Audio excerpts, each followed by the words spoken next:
আসসালামু আলাইকুম প্রিয় দর্শক।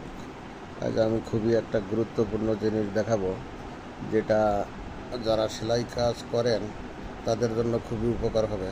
আমরা সাধারণত ববিন কেসে এইভাবে চাকাটা ভরি, এই যে এইভাবে চাকাটা ভরি, এইভাবে না ভরে এইভাবে বললে হয় কি সুতা গিট গাট আসে এবং সুতা ঘন ঘন কেটে যায়, ববিন থেকে সুতা আউট হয়ে যায়।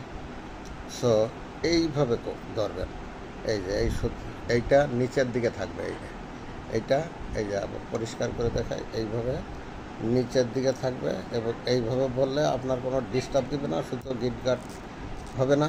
এইভাবে ঘুরবে, এই দিক ক্লকওয়াইজ ঘুরবে, এই দিক না, এই দিক ঘুরবে না, এই দিক ঘুরবে না, ঘুরবে এই দিকে, এই যে এই দিক, এই যে এইভাবে ঘুরবে, এই যে এইভাবে ঘুরবে।